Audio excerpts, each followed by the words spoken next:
අවුරුද්ද මේ රටේ ජනතාවට සුබවාදී අවුරුද්දක් නෙවෙයි. මේ වෙනකොටත් රටේ දැවැන්ත ප්‍රශ්න ගණනාවකට ජනතාව මුහුණ දෙමින් තිබෙනවා. විශේෂයෙන්ම පසුගිය සති ගණනාව තුළ ජීවන වියදම පාලනය කරන්න ආණ්ඩුව ගත්ත සෑම ක්‍රියාමාර්ගයක්ම අසාර්ථකයි. මේ වෙනකොට වෙළඳපොලේ බඩු මිල ඉතාමත් වේගෙන් වැඩි වෙනවා. දැන් ගිය සතිය වෙනකොට පාන් පිටි මිල වැඩි කරා ශීඝ්‍ර ලෙස. ඒත් එක්කම අද එදිනෙදා ජීවත් වෙන්නට නොහැකිව ජනතාව දැඩි පීඩාකාරී තත්ත්වයකට පත් වෙලා තිබෙනවා.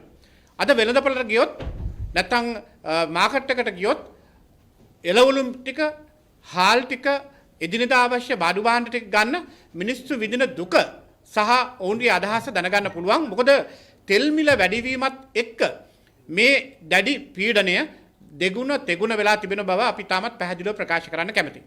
අද වෙනකොට එළවලු මිල දරා ගන්න බෑ. විශේෂයෙන්ම මාළු මිරිස් කිලෝවක් රුපියල් 1000 ඉක්මවලා තිබෙනවා. ඒ වගේම සාමාන්‍යයෙන් එළවලු මිල රුපියල් 500 සිට 1000 දක්වා මිලකට තමයි සෑම එළවලු වර්ගයකම කිලෝවක් විකිනෙන්නේ. අමු මිරිස් මිල රුපියල් 1000 දක්වා වැඩි වෙලා. අපි අහන්නේ කොහොමද මිනිස්සු ජීවත් වෙන්නේ? මේක ඇති වුණේ රටේ සාමාන්‍ය පවතින උද්දමනකාරී තත්ත්වයක් නිසා නෙවෙයි. නැත්නම් ලෝකයේ ඇතිවෙච්ච වෙනත් ආකාරයේ ගැටුමක් නිසා නෙවෙයි. මේ ආකාරයෙන් හාල් මිල ඉහළ ගියේ ලෝක වෙළඳපොලේ වැඩිවීමක්වත් නැත්නම් වෙනත් වූ ස්වභාවික උච්චාවචනයක් නිසාවත් නෙවෙයි. මේ මිල වැඩිවීම සිදු වෙලා තිබෙන්නේ එහෙම නැත්නම් මේ පීඩාවට ජනතාව මුහුණ දෙන්නේ එකම එක කාරණයක් නිසා. ඒක තමයි ආණ්ඩුව මේ ගැන තිබෙන ක්‍රියාමාර්ග, ඒ වගේම ආණ්ඩුව මේ පාලනය කිරීමට සහ පවත්වාගෙන යාමට ගත්ත සියලු ක්‍රියාමාර්ග අසාර්ථකයි.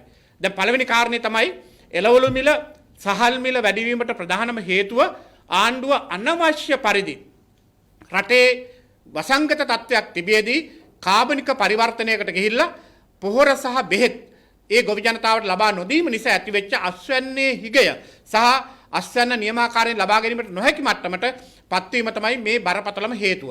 ඒතර අපි අහන්නේ ආණ්ඩුවක වගකීම මොකක්ද? ආණ්ඩුවක වගකීම තමයි ජනතාවට සාධාරණව ජීවත් වෙන්න පුළුවන් පරිසරයක් උදා කර දීම. ඒතර ඒ වගකීම ආණ්ඩුව එහෙම පිටින්ම අතහර දම තිබෙන බව තමයි පේන්නේ. දැන් ඊයේ පෙරේදා පාන් නැත්තම් පිටි ආශ්‍රිත නිෂ්පාදන සංගමයේ නිවේදනයක් කළා පාන් ගෙඩියක මිල පාවෙන්ට හැරලා තිබෙනවායි කියලා. අපි මේ සාමාන්‍යයෙන් අහලා තිබෙන්නේ රුපියල පාවීම, ඒ වගේ දේවල් තමයි අපි අහලා තිබෙන්නේ. නමුත් අද බඩු මිල පාවෙන්ට හැරලා ආණ්ඩුව අත හොදගෙන. දැන් මේකට උත්තරයක් හැටියට මම දැක්කා බන්දුල ගුණවර්ධන වෙනද ඇමතුමා කියනවා ගෙදර දොරේ නිවිති ගහක්, අම්මිරිස් ගහක් හිටව ගන්න කියලා. මේකද උපදේශය ආණ්ඩුවක. ඒ වගේම මම දැක්කා තවත් ඇමතුරු ගණනාවක් විවිධ ප්‍රකාශ කරලා තිබුණා. මම අහන්නේ මේ අයගේ මොලේ පරීක්ෂා කිරීම කළ යුතුව තිබෙනවා. මොකද හේතුව රටේ ජනතාව ඡන්දේ දීලා පත් කරගත්තේ මේ ආකාරයෙන් ජීවන වියදම් වැඩි වෙන්න ඉඩ දීලා අහක බලාගෙන ඉන්න නෙවෙයි. ඒවා පාලනය කරන්න. සහල් මිල පාලනය කරගන්න බැරි වුණා. අද ගහපු ගැසට් නිවේදන හැම එකක්ම ආපස්සට ගිහිලා තිබෙනවා. නැත්නම් රිවර්ස් කරගෙන තිබෙනවා. ආණ්ඩුවේ පාලනයකින් තොරව තමයි වෙළඳපොලේ ආහාර මිල, එළවලු මිල, අනිකුත් සියලු දේවල් අද නියම වෙන තත්ත්වයකට පත් වෙලා තිබෙන්නේ. අපි අහන්නේ මේ தත්ත්වයට පත්වීමට ඉඩ දෙීමට සඳහා නෙවෙයි ආණ්ඩුවක් බලයට පත් කරගන්නේ. ආණ්ඩුවක් බලයට පත් කරගන්නේ රටේ ජනතාවට සහනයක් දෙන්න. ඒ වගකීම අද මේ ආණ්ඩුවට කරන්න බැරි වෙලා තිබෙන බව අපි මේ 2021 වසර පුරාම දැක්ක ප්‍රධානම කාරණයක්. ඉතින් 2022 කොහොමද අපි සුබවාදී කියලා කියන්නේ? 2022 පටන් ගන්නෙම දැඩි මූල්‍ය අර්බුදයකින්, දැඩි ආර්ථික අර්බුදයකින්, දැඩි පීඩනකාරී තත්ත්වයකින් සහ රටේ පරිපාලනයේ බිඳ වැටුණු අවකාශයකින් තමයි 2022 අවුරුද්ද පටන් ගන්නම නියමිතව තිබෙන්නේ. බලන්න එක පැත්තකින් ගෑස් උඳුන් පුපුරා යෑම තාමත් පාලනය කරලා නැහැ. ප්‍රමිතියෙන් යුතු ගෑස් බෙදා හරින්න කියලා දුන්නු අධිකරණ නියෝගය, ඒ වගේම ජනාධිපතිවරයා පත් කරපු පරීක්ෂණ කමිටුවේ වාර්තාව අනුව කරපු නියමයන් කිසිවක් සිදු වෙන බවක් පේන්නේ නැහැ. අද වෙනකොටත් දිවයින පුරාම ගෑස් උඳුන් පුපුරා යෑමේ සිදුවීම් දහසකට වඩා වැඩි ගණනක් වාර්තා වෙලා තිබෙනවා. එතකොට මේක පාලනය කරගන්න ආණ්ඩුවට බැරි වෙලා තිබෙනවනේ. මේ හැම එකටම කියන්න බෑ ලෝක වෙළඳපොලේ සිද්ධීන් නිසා, ලෝකයේ ආර්ථික අවපාතයන් නිසා මේවා සිදු වුණයි කියලා ආණ්ඩුවට නිදහසට කරුණු කියන්න බෑ. එතකොට ගෑස් සිලින්ඩර් ගෑස් ආශ්‍රිත ඒ පුපුරා යෑම, උඳුන් පුපුරා යෑම මේවා පාලනය කරගන්නත් ආණ්ඩුවට අද වෙනතුරු බැරි වෙලා තිබෙනවා. මේකෙන් පේන්නේ ආණ්ඩුවේ අසාර්ථකකම කියලා අපි තාමත් පැහැදිලිව ප්‍රකාශ කරන්න කැමතියි. මොකද්ද ආණ්ඩුවට තියෙන විසඳුම? දැන් පොහොර පිළිබඳව ආණ්ඩුව අනුගමනය කරපු ක්‍රියාපරිපාටියේ ප්‍රතිඵලය දැන් රටේ ජනතාවට දැනෙනවා. විශේෂයෙන්ම එන මාස දෙකේ වී අස්වැන්නේ බිඳ වැටීම හේතු කරගෙන සහල් කිලෝවක් අඩුම ගානේ රුපියල් 400න් එහා මුදලකට යන්න ඉඩ තිබෙනවා. ඒක දැනටමත් අපිට පේනවා. බෙල්ලපොලේ දැන් කීරි සම්බා කිලෝක මිල රුපියල් 250කට ආසන්න මුදලකට විකිරෙන්නේ. එතකොට අනිකුත් සහල් සියල්ලම මිල වැඩි වෙමින් තිබෙනවා. එතකොට හාල් මිල පාලනය කරගන්න බැරි වුණා. ඇයි? ආණ්ඩුව අනවශ්‍ය පරිදි රටේ අර්බුදකාරී තත්ත්වයක් තියෙද්දී කාබනික වගාවකට පැය 24 පරිවර්තනයකට ගිහිලා දැඩි නීති රීති ගෙනල්ලා ඒක කළ යුතුම කියලා බල කරන්න ගිහිල්ලා අස්වැන්න එහෙම පිටින්ම අඩු වෙන තත්ත්වයකට පරිවර්තන වෙලා තිබෙනවා. ඉතින් මේකේ වගකීම ආණ්ඩුව බාර ගන්න ඕනේ. මේකට එකම හේතුව නිලධාරීන් කියලා ආණ්ඩුව හිතනවා නම් ඒක වැරදි. බලන්න කුෂිකර්ම අමාත්‍යාංශයේ ලේකම්වරයා ප්‍රකාශයක් කරා ලබන අවුරුද්දේ මුල් කාර්තුවේදී ආහාර හිගයක් ඇති වෙනවායි කියලා. දැන් කුෂිකර්ම අමාත්‍යවරයා ලේකම්වරයා එවැනි ප්‍රකාශයක් කළේ ඔහුට තියෙන සංඛ්‍යා හා දත්ත අනුව. දැන් මහින්දානන්ද අලුත්ගමගේ නම් කියන කිසිම ආහාරයක් හිග වෙන්නේ නැහැ කියලා. ඔහු කොච්චර පුරසාරම් දෙඩුවත් කුෂිකර්ම ලේකම්වරයාගේ ප්‍රකාශය නිවැරදි. ඇයි? ඔහු දන්නවා ලබන කන්නේ අස්වැන්න අඩුයි. එළවලු භෝග වගා කරලා තියෙන ප්‍රමාණය අඩුයි. ඒ නිසා ආහාර හිගයක් රටේ එනවයි කියලා. ඔහු ඒ කරපු ප්‍රකාශය නිසා ඔහුට ගෙදර යන්න සිදු වුණා. අපි අහන්නේ නිලධාරියෙක් ඒ ආකාරයෙන් ගෙදර යවලා ආණ්ඩුවේ ප්‍රතිපත්තිය ක්‍රියාත්මක කරන්නේ නැහැ කියලා දෝෂාරෝපණය කළාට රටේ ජනතාවගේ ප්‍රශ්න විසඳනවද? අපි අහන්නේ මම දැක්කා ආණ්ඩුවේ මේ අසාර්ථක භාවය ආර්ථික කඩාගෙන වැටීම හේතු කරගෙන වගකීම ජනාධිපති ලේකම්වරයා බාරගත යුතුයි කියලා විමල් වීරවංශ කර්මාන්ත ඇමතුමා කියලා තිබුණා. දැන් ඒ හේතුව නිසා වෙන්නේ නැති දිගින් දිගටම කැබිනට් මණ්ඩලයේදී විවිධ විවේචන එල්ල කළා තිබුණා ආචාර්ය පී.බී. ජයසුන්දර මහතාට. දැන් ආචාර්ය පී.බී. ජයසුන්දර මහතා වාර්තා වෙන විදිහට ජනාධිපති ලේකම් ධූරයෙන් ඉල්ලාස්වීමේ ලිපියක් ඉදිරිපත් කළා තිබෙනවා. දැන් පී.බී. ජයසුන්දර මහතා ඉල්ලාස්ුණයි කියලා රටේ ආර්ථික ගමනේ වෙනසක් සිදු වෙනවයි කියලා සහතික කරන්න පුළුවන්ද? එතකොට මේ කඩාගෙන වැටීමේ වගකීම කුෂිකර්ම ලේකම්තුමත් ජනාධිපති ලේකම්තුමාද බාරගත යුත්තේ? මිනිස්සු පත් කරේ නිලධාරීන්ගේ වගකීම් දෙන්න නෙවෙයි. මිනිස්සු ආණ්ඩුවක් පත් කරගත්තේ ජනාධිපතිවරයෙක් පත් කරගත්තේ ඒයි රටේ ජනතාවට වග කියන්න ඕනේ. එතකොට අපි අහන්නේ ඒ වගකීම ඉටු කරන්න අසමත් වෙච්ච ආණ්ඩුවක් තවදුරටත් තබා ගැනීමට ක්‍රියා කරනවද? ආණ්ඩුවයි අසාර්ථක. ජනාධිපති ලේකම් අසාර්ථකයි කියලා කුෂිකර්ම ලේකම් අසාර්ථකයි කියලා ඔවුන් ගෙදර යවුවයි කියලා ජනතාවට ලැබෙන සහනය මොකක්ද? ඒ නිසා අපි කියනවා මේ වගේම ක්‍රියාමාර්ග ගොඩක් ඉතිහාසයේ සිදු වුණා. අපි අහන්නේ ඒ ඉතිහාසයේ සිද්ධ වෙච්ච දේවල් ක්‍රියාත්මක නොවුනහම ඒවායේ කඩාගෙන වැටීම් වුණාම වගකීම ඒ නිලධාරීන්ට පවරමින් ඇමතිවරු ජනාධිපතිවරු අගමැති මෙහෙම ඉඳගෙන තවදුරටත් රටට යහපතක් වෙනවද කියලා දැන් ජනතාව සාකච්ඡා කරන්න පටන් අරගෙන තිබෙනවා. ඒ නිසා අපි කියන්නේ 2021 වර්ෂයේ අසාර්ථක වීමේ සම්පූර්ණ වගකීම ජනාධිපතිවරයාත් ආණ්ඩුවත් බාරගත යුතුයි. ඒ නිලධාරීන් පිට පටවුවා කියලා රට නිවැරදි වෙන්නේ නැහැ. රට නිවැරදි ගමනක් ගෙනියන්න නම් ජනාධිපතිවරයාත් කැබිනට් මණ්ඩලයත් ආණ්ඩුවත් හරි ප්‍රතිපත්ති අනුගමනය කරන්න ඕනේ. නමුත් ඒ ප්‍රතිපත්ති අනුගමනය කරන්න ආණ්ඩුව ක්‍රියාත්මක වුණේ නැති නිසා තමයි මේ විශාල කඩාගෙන වැටීම තිබෙන්නේ. ඒ නිසා අපි තාමත් පැහැදිලිව කියනවා 2022 වසර තීරණාත්මක අවුරුද්දක්. ඇයි? ජනතාවට මේ ආණ්ඩුව දැන් එපා වෙලා තිබෙන්නේ. විශේෂයෙන්ම සෞභාග්‍යයේ දැක්මට අනුව ක්‍රියා කරනවායි කියලා ඇවිල්ලා විද්වත් පාලනයක් මේ රටේ ගෙනියනවායි කියලා ඇවිල්ලා සෑම ශ්‍රේෂ්ඨයකම විශාල කඩාගෙන වැටීමකට ලක් කරලා තිබෙනවා. ඒ වගේම මිනිස්සු දැන් කියනවා මේ ආණ්ඩුවට ගෙදර යන්න කියලා. ඉතින් අපි කියන්නේ නිලධාරීන් ගෙදර යවන්න ක්‍රියා කරන වෙනුවට පාලකයන් ගෙදර යවන්නයි දැන් ඌමනාව තිබෙන්නේ මහජනතාවට. මහජනතාව කියන්නේ කුෂිකර්ම ඇමතිවරයාට ලේකම්වරයාට ගෙදර යන්න කියලා. ජනාධිපති ලේකම්ට ගෙදර යන්න කියලා කියන්නේ නැහැ. ජනාධිපතිට අගමැතිට කැබිනට් මණ්ඩලයට ආණ්ඩුවට ගෙදර යන්න කියලායි මහජනතාව කියන්නේ. ඒ නිසා අපි විශේෂයෙන්ම කියනවා 2022 වසර දැඩි පීඩනයකට හසු වන අවුරුද්දක්. ආණ්ඩුව එක නිවැරදි කරගන්න උත්සාහ කරන්නේ නැහැ. මූල්‍ය අර්බුදයේ විසඳා ගැනීම සඳහා ආණ්ඩුව කුමන ක්‍රියාමාර්ගයකට යනවද කියලා පැහැදිලි නැහැ. මහ බැංකුවේ අධිපතිවරයා කියලා තිබුණා 31 වෙනිදා වෙනකොට දෙසැම්බර් මාසයේ සියලුම මූල්‍ය අර්බුදයන් විසඳා ගන්නවා කියලා. ගෙවුම් ශේෂ තුලනය ඇති කර ගන්නවා. මූල්‍ය අර්බුදය විසඳා ගන්නවා. විදේශ සංචිත ප්‍රමාණය ශක්තිමත් කරනවා. මේ මහ බැංකුව අධිපතිවරයා පෞගිය දවසක මාධ්‍යයට කරපු ප්‍රකාශයක්. තව තියෙන දින කීයද? දින 3යි.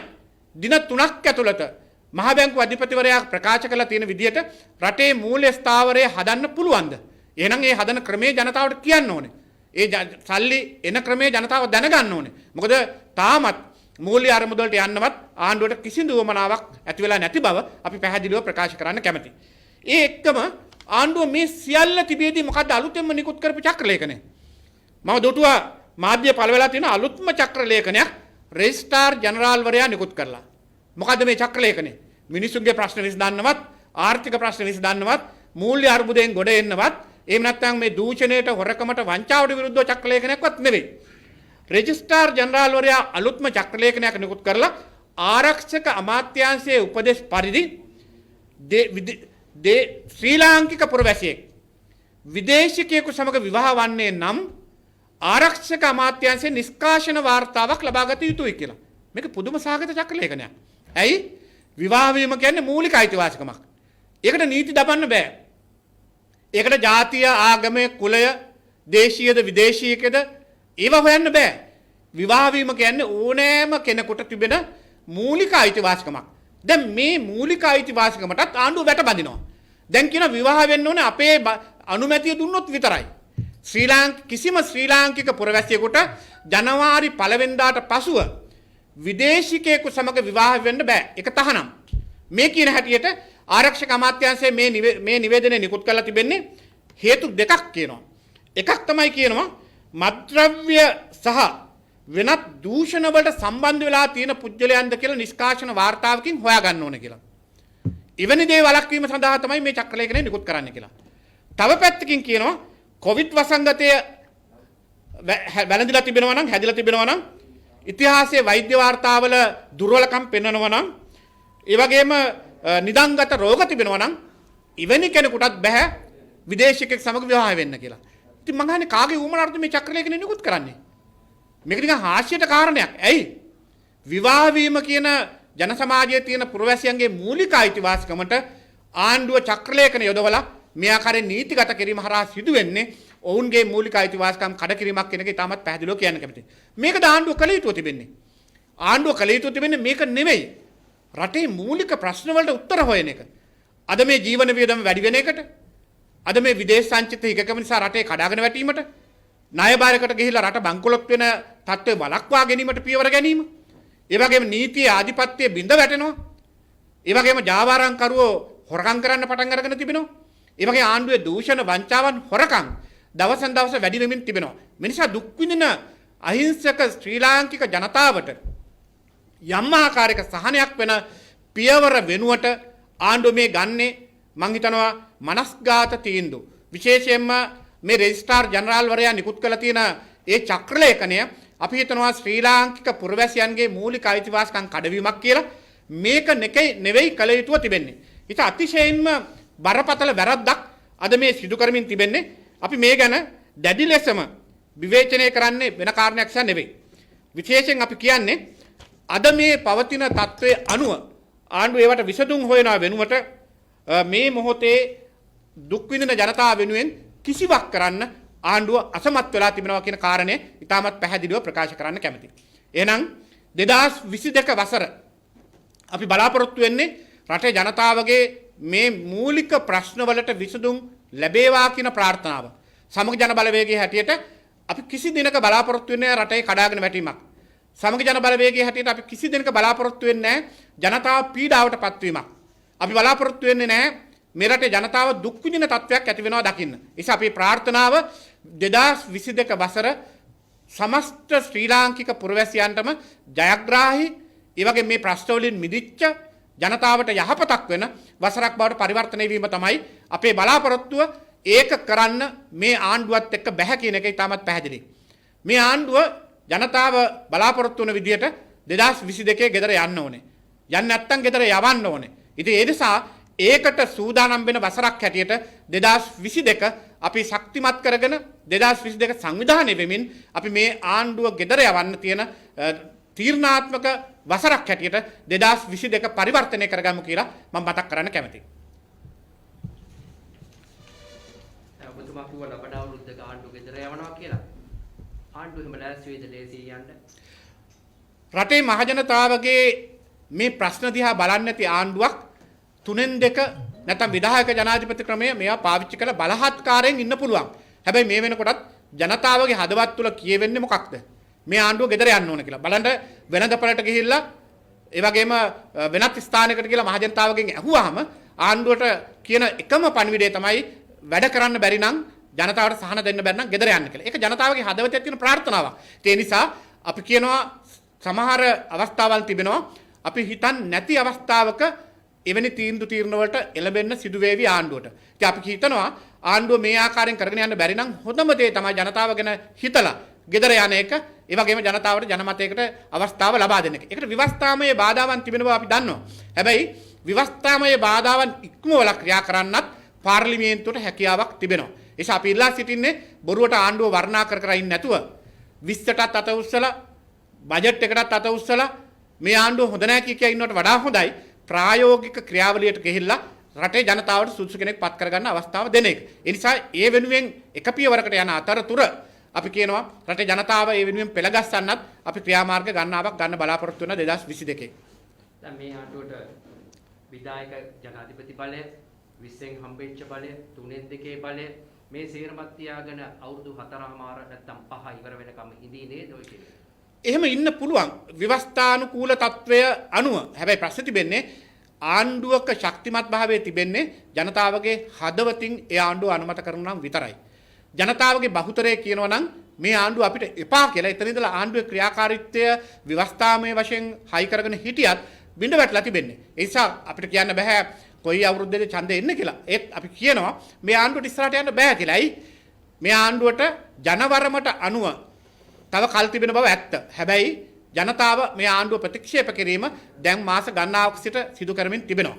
ඒ නිසා ආණ්ඩුව ඉන්න උත්සාහ කළත් ඒ බලහත්කාරී සිටීමක් හැටියට අපි දකින්නේ. ඇයි? ජනතාවගේ කැමැත්තක් නැතුව ඔවුන්ගේ විධායක බලය පාවිච්චි කරමින් 3-2 පාවිච්චි කරමින් රැඳෙන්න උත්සාහ කරන්න පුළුවන්. හැබැයි ජනතාවටත් පුළුවන් පාරට බැහැලා තමන්ගේ විරෝධය පළ කරමින් ආණ්ඩුවේ ක්‍රියාකාරීත්වය අඩාල කරන්න. ඒ නිසා අපි බලාපොරොත්තු වෙන්නේ නැහැ යම් ආකාරයක නීති විරෝධී ක්‍රියාදාමයන් වලට එන්නේ. දේශපාලන ක්‍රියාවලිය තුල එවැනි දේවල් වලටත් මහජනතාව පාරට බහින්න ඉඩ කඩ තිබෙනවා. ඉතින් දේශපාලන පක්ෂයට අපිට නිහඬව ඉන්න බෑ. මොකද රටේ කඩාගෙන වැටීම සිදු වෙනවා නම් ජනතාව වෙනුවෙන් අපි එතන හිට ගන්න ඕනේ. ඒ නිසා සමගි ජන බලවේගය නිරන්තරයෙන්ම කියන කතාවක් තමයි නව පාලනයකට ඉඩ කඩ දෙන්න. ඒ වෙනුවෙන් ආණ්ඩුව ක්‍රියා කළ යුතුයි. ආණ්ඩුව මහජනවාදී ආණ්ඩුවක් නම් ජනතාවාදී ආණ්ඩුවක් නම් මහජනතාවට අහුම්කම් දිය යුතුයි කියලා. දැන් පොඩි පරීක්ෂණයක් හරි කරන්න පුළුවන් 2022 වර්ෂයේදී පළාත් සභාව හෝ පළාත් පාලන මැතිවරණ තිබ්බොත් ඒක තියන්නත් ආණ්ඩුව ලෑස්ති නැහැ. ඒකට කිසිම පරීක්ෂණයක් ඉදිරියට එන්නේ නැහැ. මේක සම්පූර්ණයෙන්ම ජනතා පරමාධිපත්‍ය උදුරා ගැනීමක්. ඇයි? පළාත් පාලන මැතිවරණය ලබන පෙබරවාරි මාසයෙන් පස්සේ තියන්න ඕනේ. ඒත් එක පළාත් සභා මැතිවරණ දැන් වසර 4කට ආසන්න කාලයක් කල් දමමින් තිබෙනවා. අපි ඉල්ලන්නේ මේ මැතිවරණ තියන්න. අපි මැතිවරණ කල් දානවට සම්පූර්ණයෙන් විරුද්ධයි. විශේෂයෙන් පළාත් සභා මැතිවරණේ විවස්ථාවේ කොටසක් පළාත් සභා ක්‍රියාත්මක විය යුත්තේ මහජන පාලනයකින්. එහෙම නැතුව ජනාධිපතිවරයා පත් කරන ආණ්ඩුකාරවරයෙක් කරා නෙවෙයි. මහජනතාව පාලනය කළ යුතු මහජන ආයතනය දැන් වසර 4ක් තිස්සේ කල් දමමින් තිබෙනවා. ඉතින් ආණ්ඩුව ගැසට් නිවේදන ගෙනල්ලා මේවා කල් දාන්න පුළුවන්. ආණ්ඩුව ගැසට් නිවේදන කරලා මේවා පරක්කු කරන්න පුළුවන්. හැබැයි අපි ආණ්ඩුවට දෙන එකම අවවාදය තමයි මතක තියාගන්න 1975 පවන්තන්නට තිබුණු පාර්ලිමේන්තු මැතිවරණය කල් දාලා 1977 දී මැතිවරණ තියලා අවසානයේදී එවකට ශ්‍රී ලංකා නිදහස් පක්ෂයට වෙච්ච දේ. ඒ නිසා ආණ්ඩුව මැතිවරණ කල් දානවා කියලා කියන්නේ ජනතාවට මුණ දෙන්න බෑ කියන එක. ඒ මුණ දෙන්න බැරි කමේ අවසාන ප්‍රතිඵලය වෙන්නේ මිනිස්සු තමන්ගේ කතිරෙන් සදාකාලිකව උන් ගෙදර යවන්නත් පුළුවන්. ඒ නිසා මැතිවරණ තියන්න කියන කාරණේ අපි දැඩි ලෙසම කියනවා. මේකදී දැන් අපිට පේන දෙයක් තමයි දැන් ආණ්ඩුවේ මැති ඇමතිවරු දැන් බයිනේ කුෂ්කර්ම ලේකම්වරයාට. ඔහු කියනවා නම් තනතුරේදී ඔහු නිශ්ශබ්දව හිටියා. දැන් ඔහු එළියට ඇවිල්ලා කියනවා දූෂණ සිද්ධ වුණා, වංචාවල් සිද්ධ වුණා කියලා. එහෙනම් ඔහුට විරුද්ධව නඩු දැමිය යුතුයි කියලා ආණ්ඩුවේ මැති ඇමතිවරු කියනවා. හෙට අනිද්දා කියයිද පීවීටත් විරුද්ධව නඩු දාන්න කියලා. පළවෙනි කාරණේ තමයි රට පාලනය කරන්නේ කවුද? රට පාලනය කරන්නේ විධායක ජනාධිපතිවරයෙක්, ඒ වගේ කැබිනට් මණ්ඩලය සහ ආණ්ඩුව. ඒතකොට කැබිනට් මණ්ඩලයට විධායක ජනාධිපතිවරයාට ඉහළින් රටේ නිලධාරීන් ඉන්න බෑ. වරදක් සිදු වුණා නම් ඒ වරද නිවැරදි කිරීම පමණක් නෙමෙයි වරදකරුවන්ට දඬුවම් කිරීමත් ආණ්ඩුවක ජනාධිපතිවරයෙක්ගේ කැබිනට් මණ්ඩලයේ වගකීමක්. එතකොට එහෙමනම් කුෂ්කර්ම ලේකම්වරයා යම් ආකාරයක වරදක් සිදු කරලා තිබෙනවා නම් දකිනවා වගකීම් විරහිතව ක්‍රියා කරලා තිබෙනවා නම් ඕනෑම පුජ්‍යලයකට විරුද්ධව ඒක නිලධාරියෙක් වෙන්න පුළුවන් ඇමතිවරයෙක් වෙන්න පුළුවන් ඕනෑම පුජ්‍යලයකට විරුද්ධව නීතිය ක්‍රියාත්මක කිරීම අවශ්‍යයි. ඒ මගහරිනවා නම් පේන්නේ ඒවා අනුමත කරලා තිබෙන බව තමයි ඉතාමත් පැහැදිලිව පේන්නේ. දැන් කුෂ්කර්ම ලේකම්වරු 4 දෙනෙක් අයින් වුණා. දැන් මේ ඉන්න කෙනත් හිට අනිත් අයින් වේ සමහරලා ඒ ප්‍රශ්නෙට විසඳුමක් නැහැ නේද? ඔබතුමාලා දකින විසඳුම මොකක්ද? කුෂිකර්ම ශේත්‍රයේ මේ කඩාගෙන වැටීම සිදු වුණේ ජනාධිපතිවරයා විසින් ගත්ත අත්ෝනමතික තීරණයක් නිසා. විශේෂයෙන්ම රටේ දේශීය ආහාර නිෂ්පාදනයේ බරපතල ප්‍රශ්නයක් මේකෙන් ඇති වුණා. මොකද්ද ගත්ත තීන්දුව? පැය 24න් කාබනික වගාවන් සිදු කරන්න කියලා කරපු නියමය. ඇත්තටම පියවරෙන් පියවර ඒ වගේම කොටසෙන් කොටස යම් ආකාරයක සැලසුමක් අනුව මේක කරා නම් මේකේ ප්‍රතිඵලයක් ලබා ගන්න සමහර විට තිබුණා.